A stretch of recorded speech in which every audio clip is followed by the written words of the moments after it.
How many people have tickets to tonight's game? Out of curiosity. All right, that's good. Cheer hard. You know, talk about who you know. I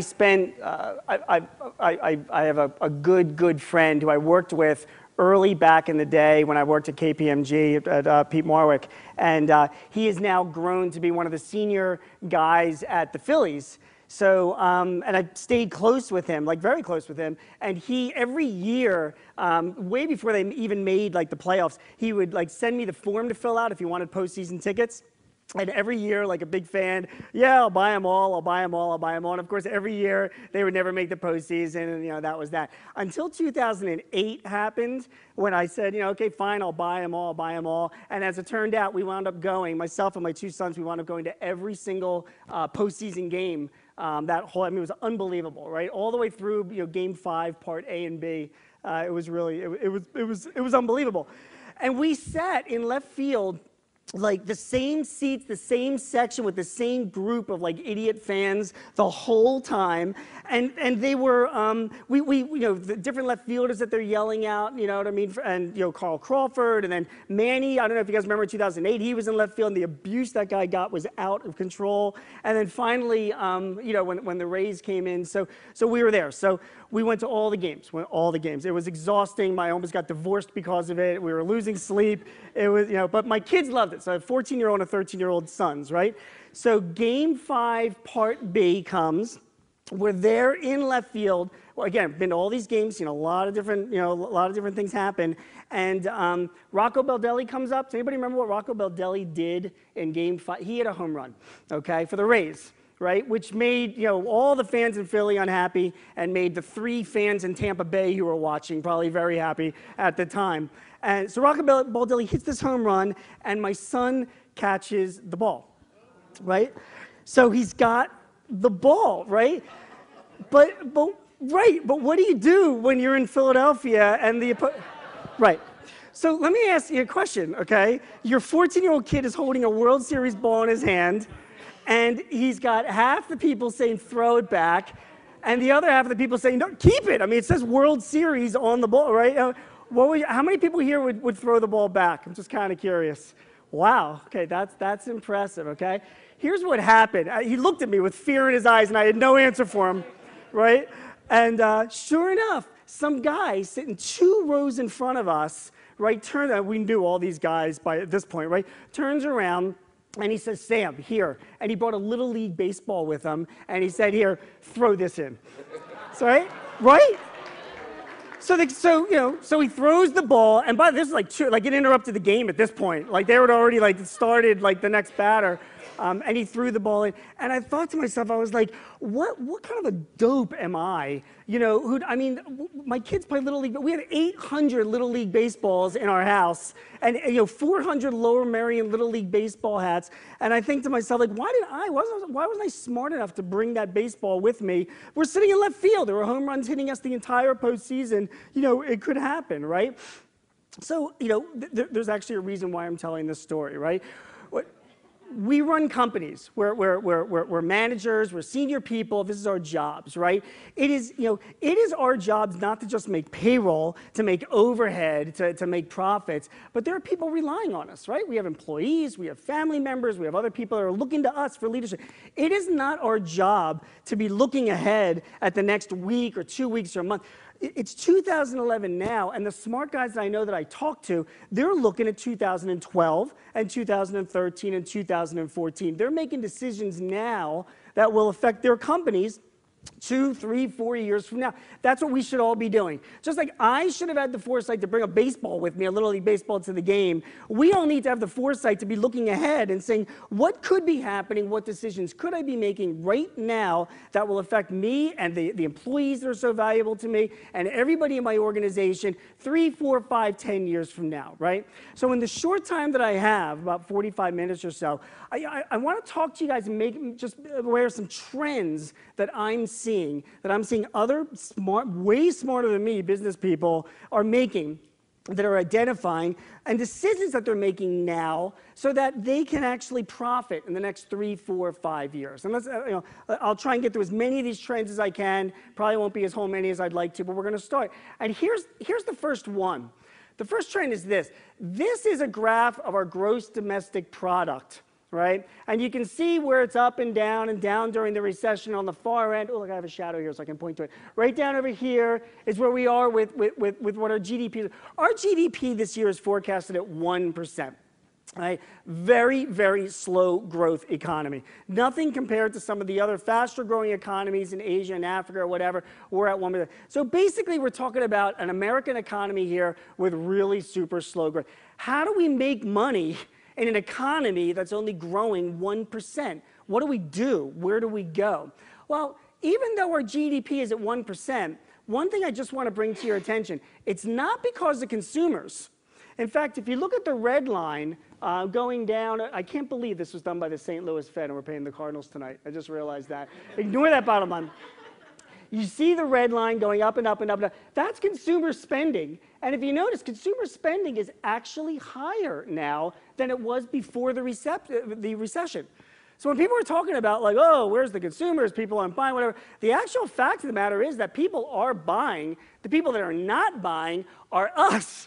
Right? The businesses. Business investment, as you can see here, that's this blue line. They're all the way down here. This is the biggest reason why we've got 1% growth right now, because businesses aren't investing. Well, some are. This last quarter that just ended, June 30th, right, was the most profitable quarter ever in American business history. The most profitable quarter ever. Right? Even in this slow economy. And these 8 companies had the fastest growth year to year of all the companies that are out there. What did they do? Like, why are those 8 companies growing? Right? What are they doing right that other people are not doing? And let me see if you can identify a couple of trends. EOG Resources, natural gas. Tesoro, oil refinery. Right? If I come down here, Nucor, steel, right? Commodities, right? People that are in the commodities business, naturally, they're making tons of money, right? And that's a given. We all know the price of gold, the price of commodities have gone up. If you're not in the commodities business, fair enough. Even Wynn Resorts and the travel agency, they kind of deal in commodities. Hotel rooms, they've had a rise in room rates. But there are other people making money for other reasons. Some companies, like Discover Financial Services, introduced new business lines. KeyCorp, another financial service company, had a whole program of expense control. Robert Half went into new markets. So there are some reasons why these companies are succeeding. Again, one I mentioned about commodities, but 2 other ones that affect us. People are going after the money in different markets. And people are also going after the money by innovating. And I'm going to talk a little bit about some ideas for innovating, some trends that I'm seeing. So when we talk about markets first, here are the facts. These, according to the Federal Reserve, are the top 6 fastest growing industries from January 2005 to January 2011. And yes, oil and gas, machinery, natural gas production, drilling oil, electric power. The 3 regions that are growing in the fastest in the country, Texas, oil, Fargo, North Dakota, if you can believe that. If anybody's ever been to Fargo, North Dakota, you can't believe anybody's been living there year-round. And yet, that's one of the fastest growing reasons why oil.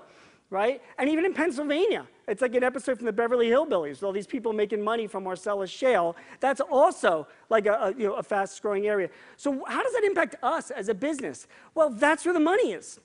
Those are the industries that are growing right now. Are we doing business with those industries? Are we selling into those industries? Are we doing business with people that are doing business in those industries? My company sells software products. Should I be focusing on selling to the computer and electronics product market or the electric power industry? Possibly, because that's where the money is going. So smart business people I know are looking at fast-growing industries, and they're saying to themselves, we need to divert our marketing efforts and put more into where the money is and not focus on those industries that are not growing as fast. Besides those fastest-growing industries, there are places. I give this example. This was just in the Wall Street Journal a couple weeks ago. In Africa alone, the amount of smartphone usage has gone up, like in Nigeria, 1,280%, just in Nigeria alone, let alone South Africa, overall Africa, 133%, pretty amazing, right? Research in Motion, the guys that make BlackBerries. Anybody here still have a BlackBerry anymore? I just got rid of mine. Like, yeah, I know. And I tell you, when you have a BlackBerry, and you're like, I feel like I'm like the 1980s. You know, you feel embarrassed to bring it out in front of your kids. And I moved to like an Android, which I'm loving this Android. It's been very, very good. But I stuck to that BlackBerry. You think to yourself with Research in Motion, for anybody that's gotten an iPhone or an Android, like, how are they? Blah. I mean, they're getting killed in the U.S. market share, right? But what's funny about them, Research in Motion, they own 50% of the cell phone market in Indonesia, population 226 million people. They own 70% of that cell phone market in South Africa. And in the UK, they're the leading smartphone provider, let's say 30-something% in the UK, right? And the reason why is because Research in Motion, recognized, okay, they're getting their pants beaten off here in the US, plus the slow-growing market, but they're looking elsewhere for where the business is. And they have the ability to look in different regions and different parts of the world. And when we talk about different parts of the world, you always hear about China this and China that, and Asia and the Southeast Rim and blah. And yes, China and the Southeastern countries, they are growing, but look at what's projected. This is done by, these numbers come from the IMF. They put this together when they're not chasing chambermaids through hotels. And if you look at this chart, you see African countries here are on they're projected to grow faster than the Asian countries. Right? So, over the next 5, 6, 7 years, this is where the money is going. Does that mean you're going to open up an office in Africa? I don't know. I mean, it's not something that I'm going to do. But does it mean that you might not have a partner that could use your services in Africa? Does it mean that you sell a technology or a service, or you have a knowledge, something that you think some good entrepreneur who is trying to build his business in Tanzania or Mozambique might not have benefit from you, might want to hire your services, might want to take a couple of your guys from your place who are not very busy now in a 1% growth economy and have them help them out and go and have some chargeable work or contracting work or whatever. If that's where the growth is in the world, I'm not saying you pick up everything and move there, but is there business to be done there? And is there partners that you can partner with there as well? That's just what smart people are doing. That's exactly what Research in Motion is doing. And finally, if you don't want to leave the country, look at where the areas in this country are growing. And if you notice, Atlanta is projected. This came from Mint.com, which is owned by Intuit, the guys that make QuickBooks and Quicken and all that, right? So they have like a ton of data. And they're projecting by 2030, these are the fastest growing cities in the country. Atlanta, Dallas, Phoenix, Los Angeles. And by the way, wherever Kelly is, I don't know where I'll make the slides available to you guys as well if you want to go back and refer to them. So when I look at these, when I look at these growing cities, I think to myself, well, is that a city that I might want to locate or open up a shop? Do I have a friend from high school who I heard is starting business and looking for work in Houston that I can maybe get him set up? Is there a partner? Is there a competitor in one of these cities that might be looking for some of the knowledge or products or services that I have because they want to expand? Who knows? But these are the decisions that you make now. You think to yourself, this is where it's going over the next 10 to 20 years. It's our job to know this and make decisions now that will affect us over the next 10 to 20 years. So let's make sure that we're kind of pointing in the right direction. So we're following the money, okay? And when we're following the money in a slow growth economy, we're looking at certain industries to go after. We're looking at certain countries to go after. We're looking at certain markets to go after. And one thing that I can't leave out is you also got to look to Washington. When I speak, this is not a political thing. I don't really care if you support Obama or you're not supportive, whatever. The bottom line is that the government is the biggest business in the country now. I mean, that's just the environment that we're in. And D.C. is the biggest area for business right now. And there are trillions of dollars running through Washington's budget right now looking for homes for people that they want to employ. Has anybody ever been to a website called FedBizOps? FedBizOps, a couple people have. You've been there before, right? So FedBizOps, and correct me if I'm wrong here, right? But it's FedBizOpps.gov. Any government contract goes through FedBizOpps.gov, anything, right? And when you go there, you can search for expertise, region, kind of services, what they're looking, whatever. There's a whole searching parameter, and it will display for you whatever contract, and you can do this all for free. You don't need any certification or anything like that, right? And not only that, when you go to FedBizOpps, you can then save that search and then have it emailed to you. like every day or once a week or whatever. So whenever there's new jobs put out by the government, it's there. And again, no certification, no investment yet. There might be somebody looking for training, some department looking for some type of insurance services, some department looking for some type of equipment. And what you do is you pursue it. And if the job is big enough and the dollars are there, it might make sense to go and get that certification from the GSA, right? So that's what companies are doing, putting all politics aside and all emotions aside. We're following the money. And right now, domestically, the government has a lot of money to follow that they're paying out. And it's our responsibility, again, if we're employing people and have family members that rely on us, if we're not going after some of this work, some of our competitors are. And that's what we have to keep in mind. So number one, we're following the money. Number two trend that I've seen is right sizing, not downsizing, but right sizing. I love this chart, right? I love this chart. Let me first of all give to you a little background. I wrote this thing in Forbes a few weeks ago about how Microsoft is responsible for this country's 9.2% unemployment. And the reason why was because of this chart. And I'll give you another example. I wrote also about how Google just introduced their Google Wallet. Has anyone heard of this Google Wallet? Right, Google Wallet, free. Right? They just introduced it a few weeks ago. You download the app to your device, and when you go to pay for something, you tap it on a little receptacle that your retailer is going to have or be forced to have at some point, and the payment is made. No credit cards are required. Right? Not only is the payment made, but emails are sent all around, and the transaction is recorded, and all of that. Right? So just the complete wireless payment that's done using your cell phone. That is absolutely the future. Right? The 16th largest, the most popular Google app, Android app, out of the 500,000 that is being sold, number 16 is the barcode reader app, number 16. So here's where we're going, just so we know what the future is, right? You go to the supermarket now, and you know how it drives you nuts? You walk through with the cart, and you pull stuff off the shelf, and you put it in the cart, and then you finish, and then you go to the line, and you take all the stupid stuff out of your cart, and you put it onto a conveyor belt, and then it runs through, and then you pay for it. Then you take it off the conveyor belt and put it in a bag and put it back in your cart, and then you take the cart to your car, and you put that in your car, and then you drive home, and then you take the bag out of the car, and then you bring it in here, and then you put it on your shelves, all these actions, right? All those aren't going to be eliminated, but here's where it's going. Supermarkets now and retail shops in the future, you go to pick something up off the shelf and you have your little smartphone and you just zap it with your barcode reader, whether it's a QR code or a barcode reader. And, there's Google Wallet. So you're just snapping it, you're putting it in the bag as you're walking around, and then when you're done, you don't wait in any line, you don't go through any conveyor belt, you don't deal with the cashier, you just say pay with Google Wallet as you're walking out to your car, and you're paid for. Right? Because that's how retailing is going right now. Why? Because like Nicholas said earlier, we value our employees. They're very, very important to us. But what's more important to us is making sure they have a job 5 years from now and making sure that we have retirement 5 years from now and we can pay for colleges, which means if we can make more money and profits, we're going to do it.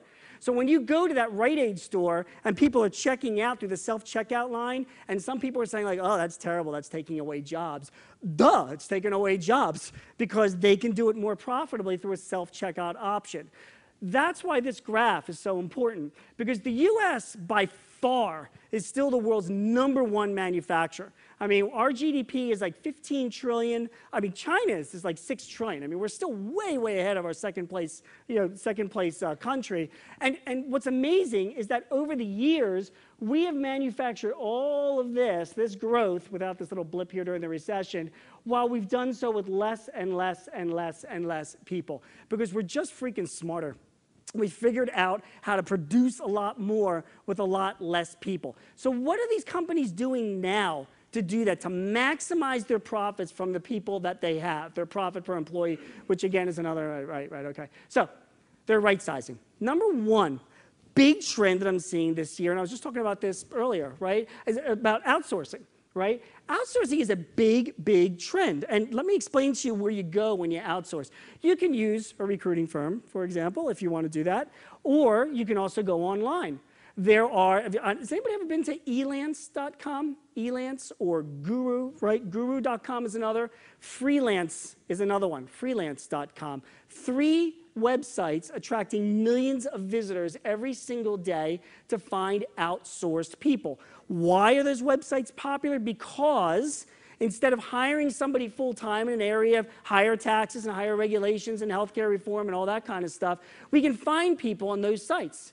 If you go to elance.com because you've got a marketing project, you need a bookkeeper, you need somebody to help you out with quality control, you need somebody to help you out with writing technical specs or a brochure, you go to an elance.com and you search, and on there are just thousands and thousands of people that are out there looking for subcontracted work. And here's the thing with Elance and Guru, all these sites, you don't pay them until the job is done.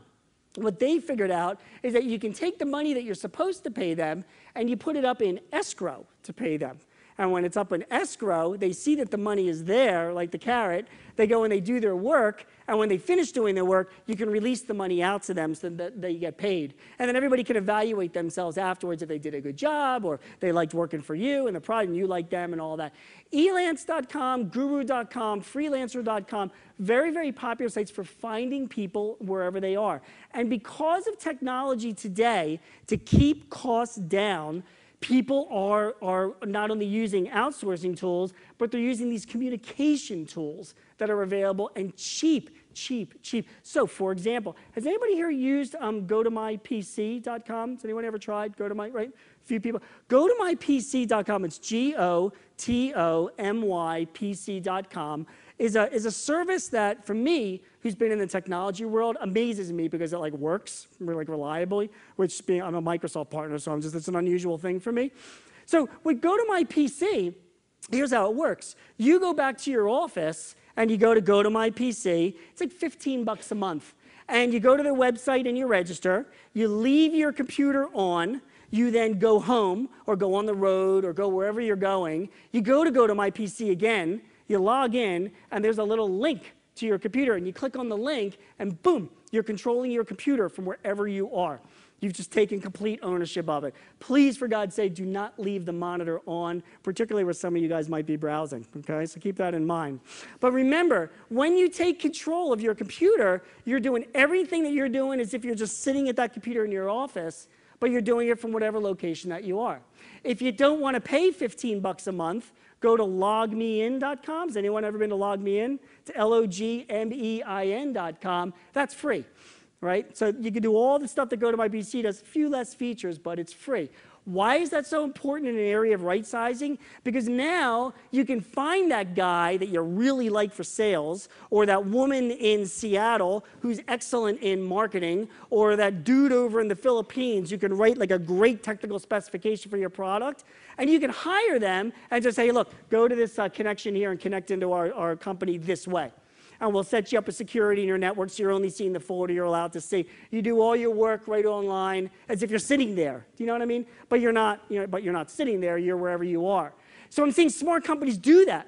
They're finding people, resources, knowledge, wherever they are around the country and connecting them into their businesses using those kinds of tools because they're so inexpensive. You know what they're also using? Has anyone ever heard of a service called Join.me? It's called Join.me. Join.me shares your desktop for free. So let's say I want to have a conversation with Todd, for example, and I want to show him some charts, some graphs, some photos, some whatever, right? Or I want to demonstrate a product, whatever the case may be. I just say to Todd, I say, go to join.me, and when you get there, put in this 6-number code that I give him, and boom, he's seeing my desktop right on his computer.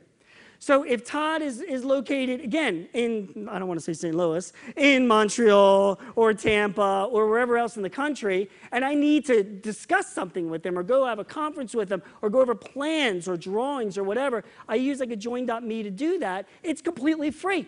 I could have multiple people join in at the same time, and I'm communicating with them, and I didn't have to go out and hire them to do that or fly them in or anything like that. It's very, very cost efficient to do. Here's another one, right? Has anyone tried freeconferencecall.com? Free conference call, works, right? Does anyone know how they make their money, free conference calls? Anyone figure this out? Free conference call, go ahead, how do they make their money? I think it's because they base their service and they get the termination fees for the calls coming in. Yes, that's exactly right. What they do is this, they assign you an area code, right? Mine's like 71, for God only knows where that is, but it's like an area code that you call. Everybody calls that number on your conference call. So they have to pay for that call, but most have national calling plans anyway, so it doesn't cost anything. And then once you're connected, it's usually in some remote area that doesn't have any traffic going through, and these guys get a little sliver of a percentage for driving traffic through that area, right? So what happens with free conference call is that you can set up a call, and believe me, I've used this service for a few years, so it's very reliable. Everybody, you can have up to 100 people on a call for up to 6 hours at a time if you are mentally ill enough to do that. But you can still have different groups of people from around the country that you've outsourced, that you're employing, that you're whatever, get them on the call and have a conversation with them completely for free. So again, you don't need to bring them in. You don't need to hire them. You don't need to have them around. Very, very important thing. One other service that I'll tell you about when you talk about communications, Oovo, O-O-V-O-O, is a video service. And it's different than Skype, right? Skype is like a little more, oh, did you install Skype? I have the wrong version. Do you have the right version? Did we connect this? Did you log in? Are you a member? I'm not a member. How do we get connected to this? It's like a whole thing. With Oovo, if I want to have a video call with somebody, all I do is I'm on the phone and I email them a link. And I just say, click on that link. And when they click on the link, as long as they have a webcam or I have a webcam, we're seeing each other immediately. So there's no member, there's no log on, there's no nothing. You're just immediately having like a video chat with somebody free. And you can do that with multiple people at a time. So I am seeing many, many companies saying, I want to hire this guy, but I want to make him as if he is an employee. So we're going to have free conference calls with him. We're going to have the join me sessions with them. We're going to let him connect into my office this way. And that's the way you manage not only outsourced people, but also remote employees as well. So it's a big trend in right sizing. The other thing I wanted to mention is about workflows and virtualization. People are looking to do more with less. There is a fantastic product available called Knowledge Sync. Knowledge Sync is made by Vineyard Software.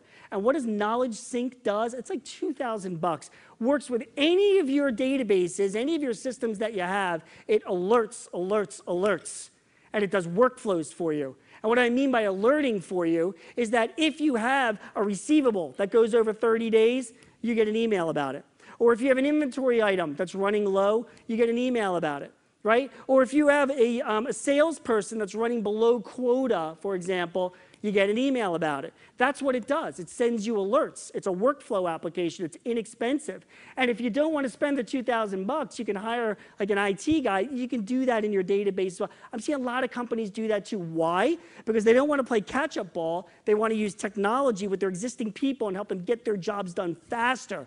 Just alert them to the problem, people, so that they're not wasting time on anybody else that's not a problem, right? Just tell me the people that went overdue 30 days so I can call them. Or maybe even somebody goes overdue 30 days, they get an automatic little nice diplomatic email saying, oh, your invoice is over 30 days, please remember to pay. Will that cut down time and save time among your employees?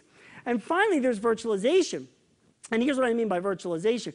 You talk about, my company, I have 10 people in my company. We used to have offices in Bala Cynwyd, and me being like the cheapskate penny pincher that I am, closed them down like 7 years ago. Everybody works from their house. I moved 2 servers into the basement of my house next to my cat's litter box. I set up like a VPN service, a virtual private network, and everybody, we're like the world's most dysfunctional company. We see each other together like twice a year, right? But it works for us because we're all out serving clients and doing our thing, right? We've kind of virtualized that way. And the reason, one thing that's been a big part is we have a virtual phone system, right? So we use, there's 2 of them that are out there. One is called Grasshopper, and the other is called Virtual PBX. And what these virtual phone systems do, and again, a lot of great telecom providers, phone system integrators, provide these same services. I'm just giving you these 2 examples. But what these phone systems do is this. You call up my company, you dial an 800 number, and welcome to the Marks Group, dial 1 for sales, 2 for service, 3 for, a dial by name directory. You do the dial by name directory. When you're calling my company, you're actually calling like a server, I think, somewhere in San Francisco, for God's, I guess that's where they are, right? And what's happening is that every one of my employees sets up their own mailbox, Some people get calls bounced to their home phone. Some get them bounced to their cell phone. Some have them going automatically to voicemail. Whenever anything goes to voicemail, we always get emails sent to us with the voicemail attached to it. Do you know what I mean? It's all virtual. $10 a month a person. It's $10, so it's $100 a month, and that gives me my entire phone system, right? Which has helped me virtualize a lot and really keep down those costs. So, that's one final thing on virtualization is when we talk about computers, if you're most companies, 50 to 100 employees, are bringing down the number of servers they have in their offices to like 1 or 2 because you can do all that usually off of one box. That's also kind of virtualization technology that's out there that you can ask about. Why is this important? The right sizing trend that I've seen. It's important because we're trying to get everything done more for less people, or at least our same people. We know how valuable our people are. We've invested so much. We do not want to lay them off. They're critical to our business. How can we be more productive without bringing more people on? And these are some of the things that people are doing to do just that. Also, importantly, is when we look at our offices, the square feet that we're leasing, is it possible that we could use some of these communication tools, these outsourcing tools, these virtualization tools, these workflow tools? Can we reduce our office space as well? Can we have a system where some of our employees are working more from home or working more remotely? And by doing that, they're not coming into the office as much, and we could take advantage of that space. Can we use that space for more inventory? Can we sublease that space out? Because of the tools that are available, do we need all these people around in our office all the time, or can we be more efficient with the space that we're using? These are the things that people are thinking about right now to right size in a slow growth economy, okay? So, number 3, big trend is considering the cloud. And here's why it's a trend.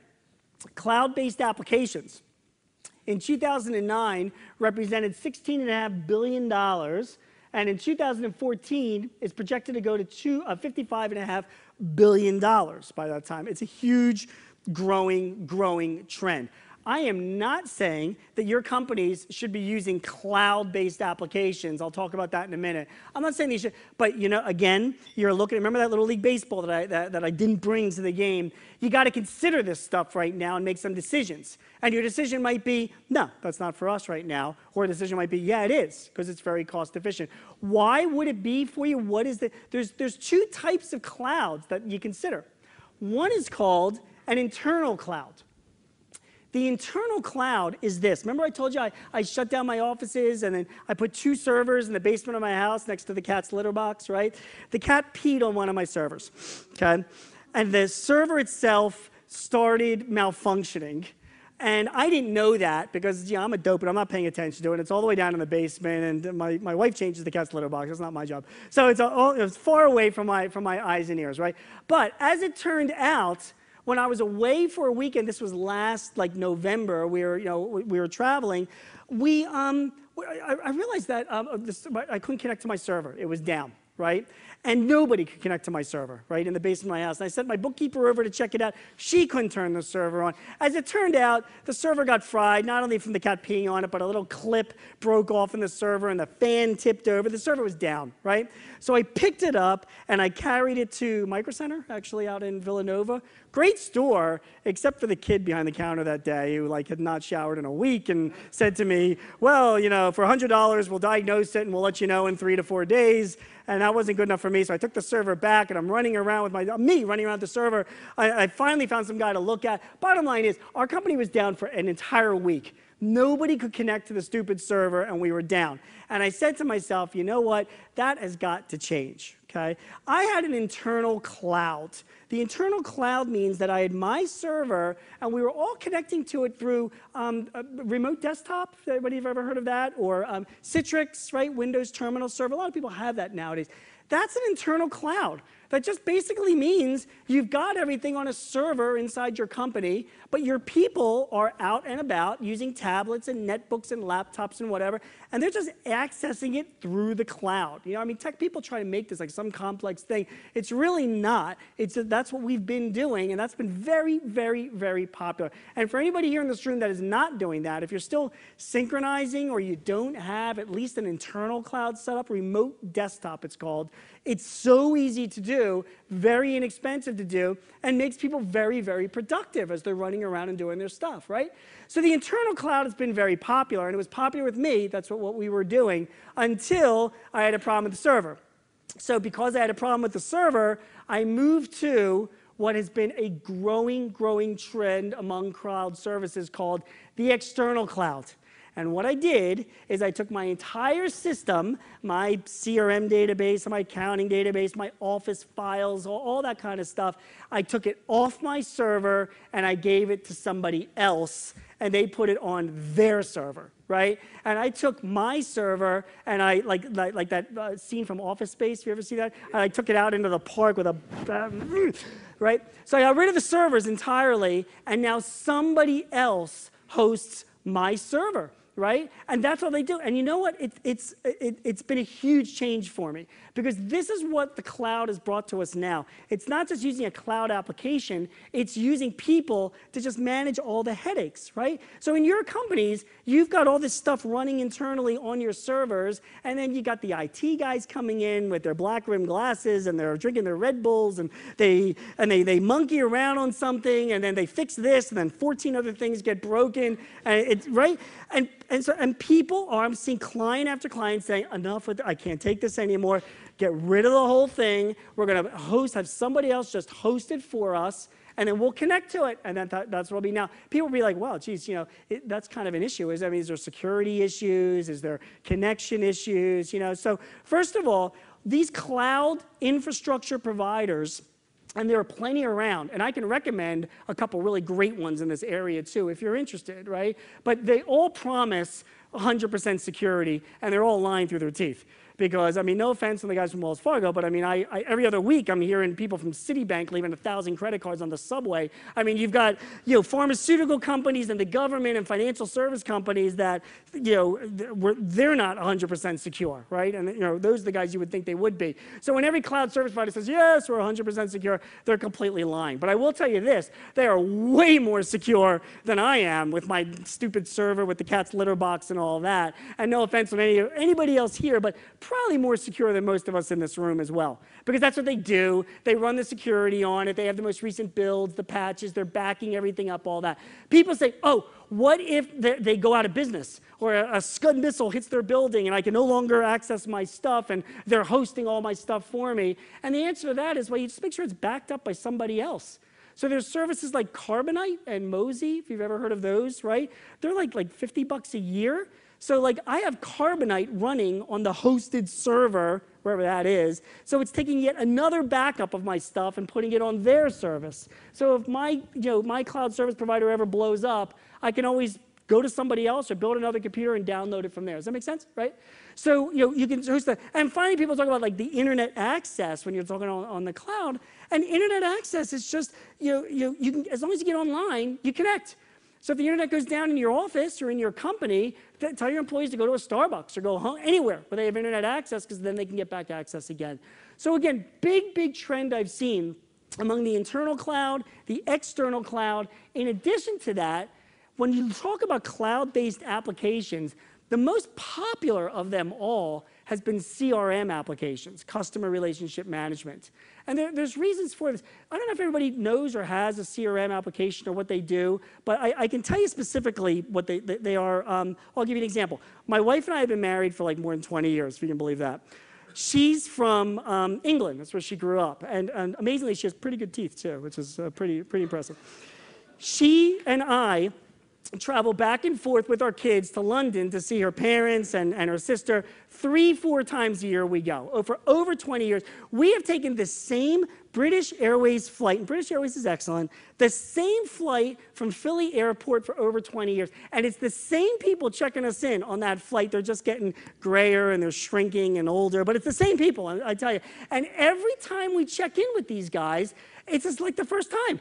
Like they don't even recognize, like nothing like, oh, hey, Mrs. Marks, good to see you again. Here's a free Coke, or a toothbrush, whatever. So we never get recognized by those guys. Now, once we get on the flight, again, the service is fantastic and all that.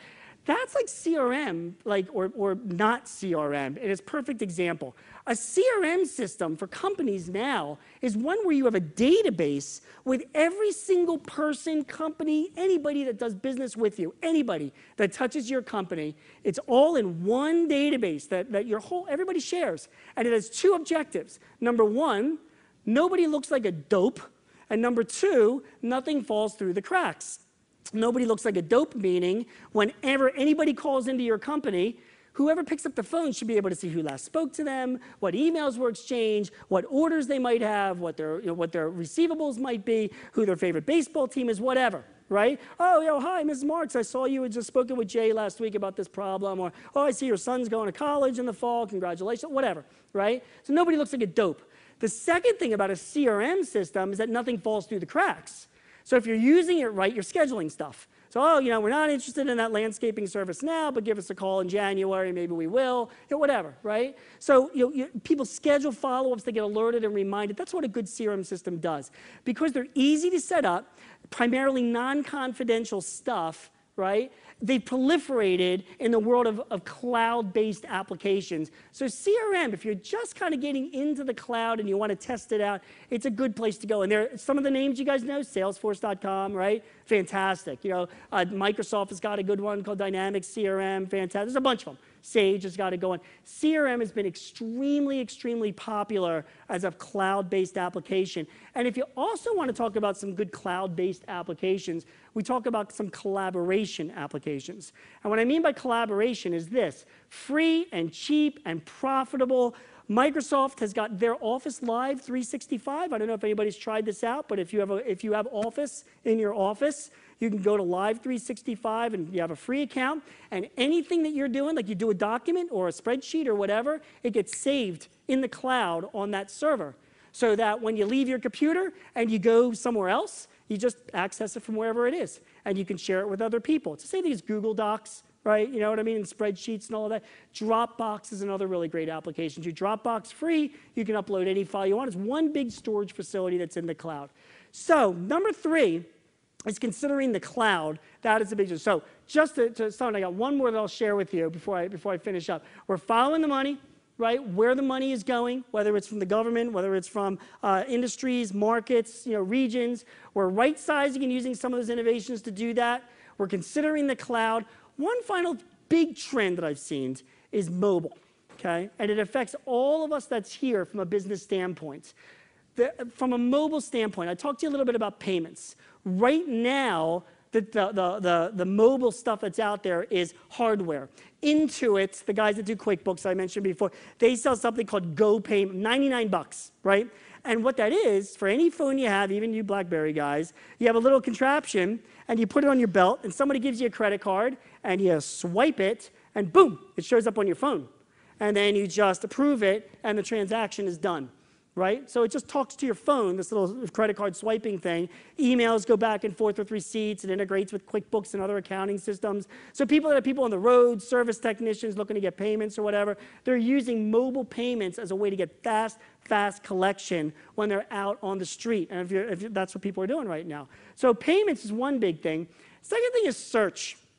When you go on your mobile device, whether it's a Droid or a BlackBerry or an iPhone, if you bring up Google and you search for something on Google on your mobile device, completely different search parameter than what you're searching for on Google from a computer. It's using a different logic. Because Google on a mobile device is looking for mobile optimized sites. There's a firm, they're called Mobify.me, M-O-B-I-F-Y.me. Mobify.me mobilizes your site, or at least portions of your site.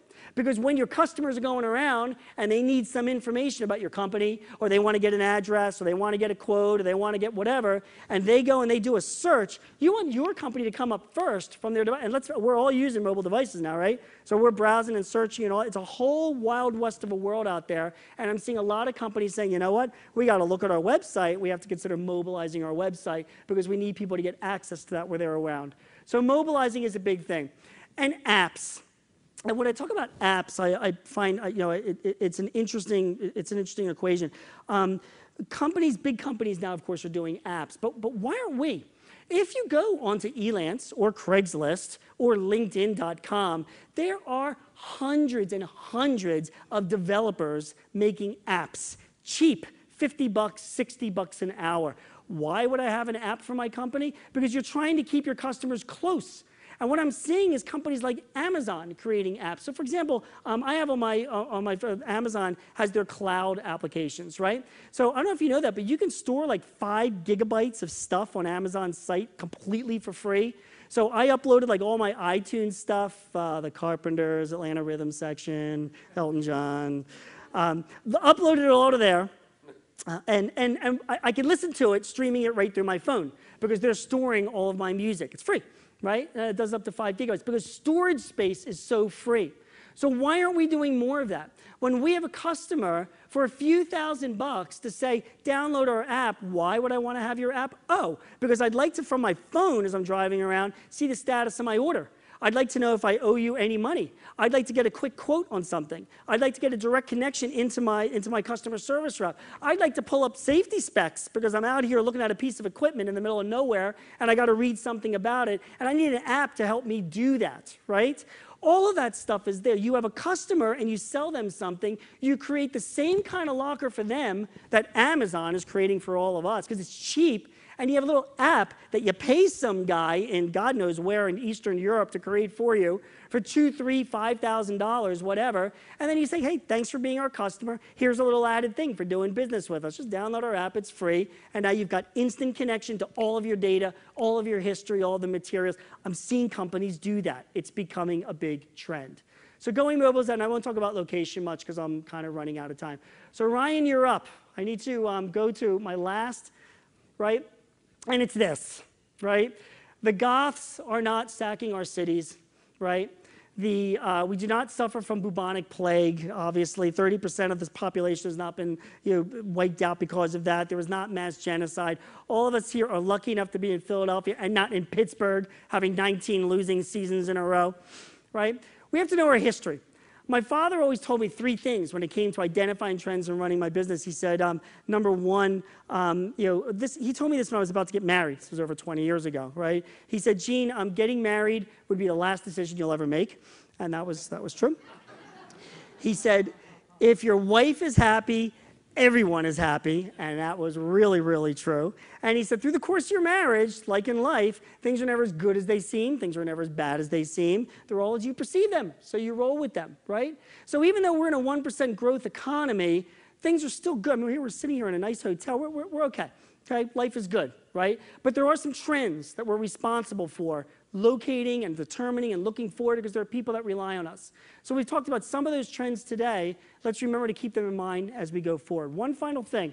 I do have this handout that I put around. So every month I put out this report. It's 10 pages, 10 topics, 10 experts. Sometimes I'm one of them, but hopefully not all the time because you don't want to hear all the time from me, on 10 different things from around the internet that affect the management of a business. I pick them up. My company spends about 100 hours a month doing research online for the New York Times column I write. So this is the most current, best stuff from the web by really smart people.